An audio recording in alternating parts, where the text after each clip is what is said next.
अब है आपका 5वां श्लोक।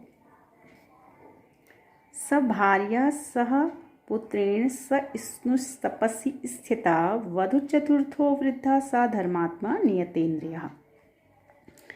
कि यानी कि वह सभार्या, भार्या आप सभी जानते होंगे पत्नी को कहते हैं, सह पुत्रेण पुत्र के साथ, तो पत्नी और पुत्र के साथ प्लस सहिष्णुष का मतलब होता है पुत्र वधु, तो पत्नी पुत्र और पुत्र वधु के साथ वधु के साथ वधु चतुर्थो वृद्धा, और चौथा वह स्वयं था। ठीक है, चौथा वह स्वयं, वह वृद्ध भी था। उसके क्या क्या विशेषण है? धर्मात्मा और नियतेन्द्रिय। तो धर्मात्मा था वो, और नियतेन्द्रिय जिसने अपनी इंद्रियों को वश में कर रखा हो, तो वह धर्मात्मा और इंद्रियों को वश में करने वाला वह वृद्ध जो था वो तपसी स्थिता, तपस्या में लीन हो गया। तो कौन कौन? वह अपनी पत्नी के साथ, पुत्र के साथ और पुत्र वधु के साथ, चौथा वह स्वयं। और कैसा कैसा था वह स्वयं? धर्मात्मा, नियतेन्द्रिय यानी इंद्रियों को अपने वश में करने वाला, ऐसा वह वृद्ध जो था तपसी स्थिता, तपस्या में लीन हो गया। छठा श्लोक है, षष्ठे काले कदाचित् तस्साहारो न विद्यते भुङ्क्ते अन्यस्मिन् कदाचित् षष्ठे काले द्विजोस्तमः। षष्ठे काले से मतलब है भोजन का जो समय होता है, तो षष्ठे काले यानी कभी भोजन के समय पर, कदाचित मतलब कदाचित षष्ठे काले, किसी भोजन के समय पर, षष्ठे काले अर्थात भोजन के समय पर, तस्य आहारो न विद्यते उसको भोजन नहीं मिलता था, और भुङ्क्ते अन्यस्मिन् कदाचित् षष्ठे काले, तो जैसे एक भोजन काल में भोजन नहीं मिला, और कभी कभी अन्यस्मिन् दूसरे भोजन काल में यानी दूसरे षष्ठे काले में, दूसरे भोजन के समय में वह श्रेष्ठ ब्राह्मण जो है भोजन करता था। कहने का आशय ये है कि किसी समय उसको भोजन मिलता था और किसी समय उसे भोजन नहीं मिलता था, वह भूखे ही रहता था। अब देखिए जो अभी ऊपर आया था, मैंने आपसे कहा था ये उच्च वृत्ति, कपोत वृत्ति, ये शब्द इसमें कई जगह आएंगे। कपोत धर्मिणस्तस्य दुर्भिक्षे सति दारुणे क्षीणो औषधि समवायो द्रव्यहीनो अभवत् तथा।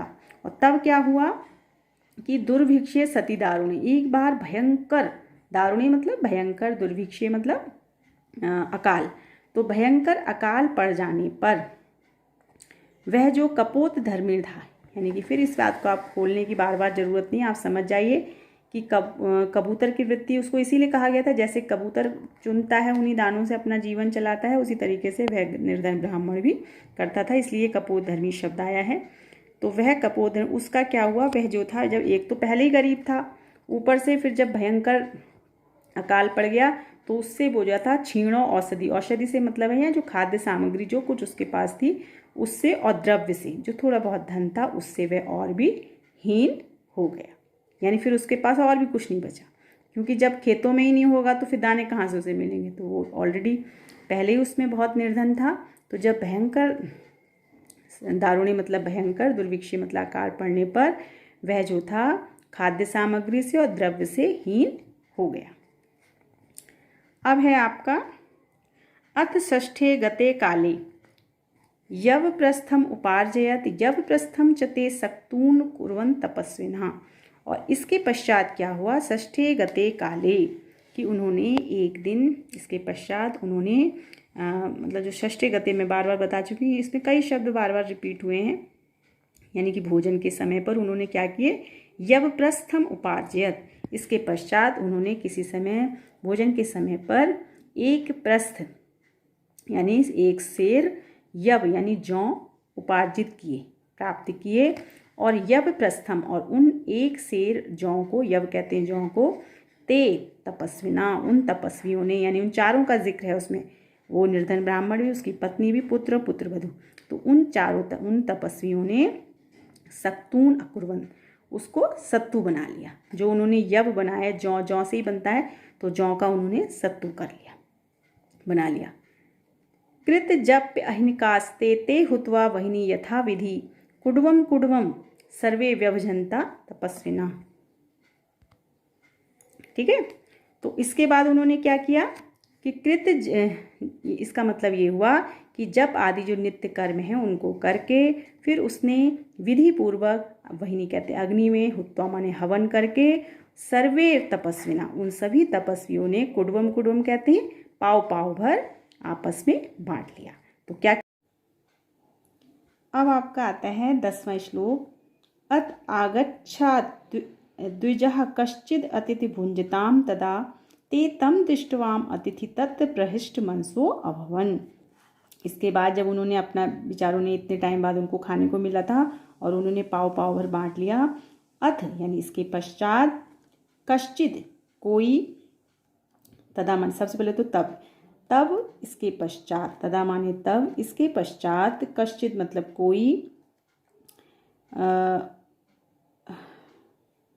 अतिथि आया, तो वहाँ पर कोई अतिथि, आगच्छ मतलब आया, और वे, ते मतलब ये ते उन्हीं के लिए आया, चारों लोगों के लिए, कि वे जो थे उस अतिथि दृष्टवा, उस अतिथि को देखकर बहुत प्रसन्न हुए, प्रहृष्ट मनसो बहुत ही प्रसन्न हुए।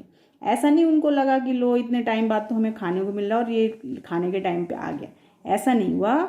उनको क्या लगा, इसके पश्चात, तदा माने तब, अथ माने इसके पश्चात, तत्र माने वहाँ, कश्चिद अतिथि कोई अतिथि वहाँ आया है। उसके बाद वे सभी जो थे उस अतिथि को देखकर बहुत प्रहृष्ट मनसो प्रसन्न चित्त हुए।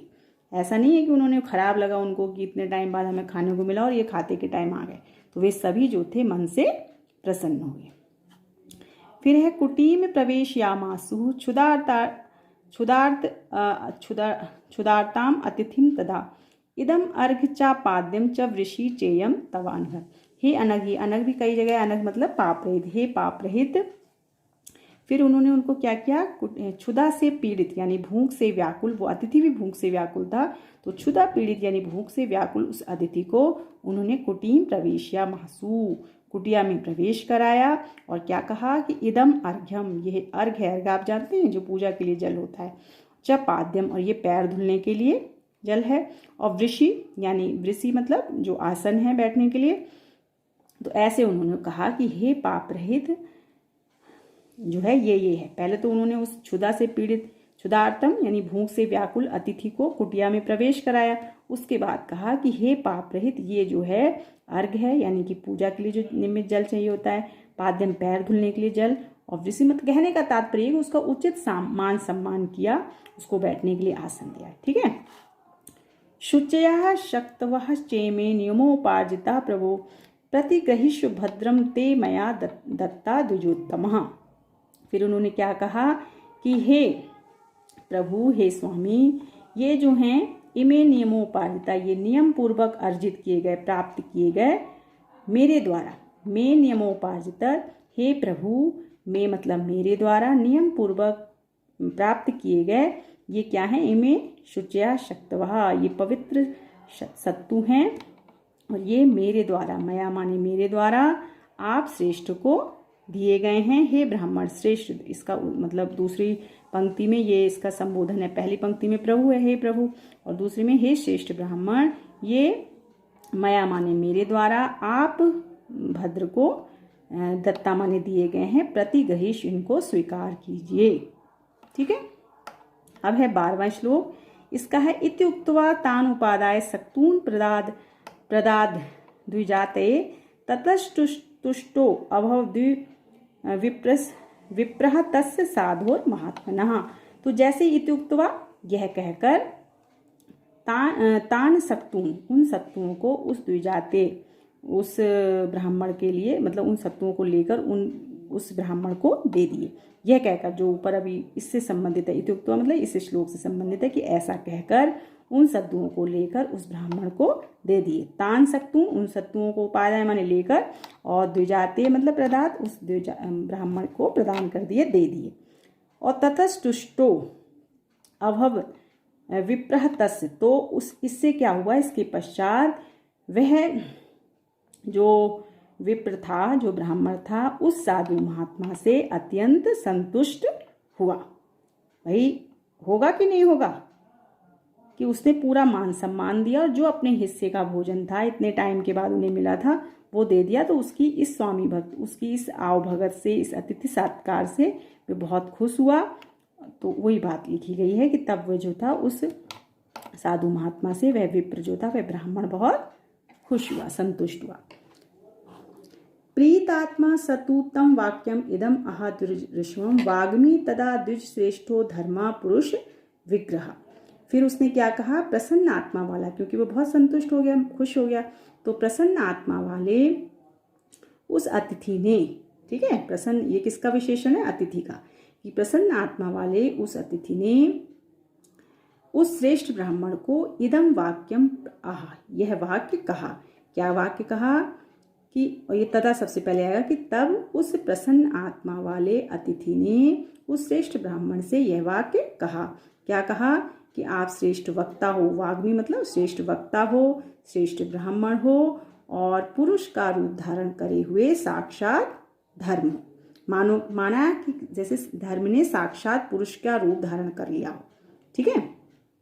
शुद्धेन तव दानेन न्यायोपात्तेन यत्नतः यथाशक्ति विमुक्तेन प्रीतो अस्मि द्विजसत्तमः।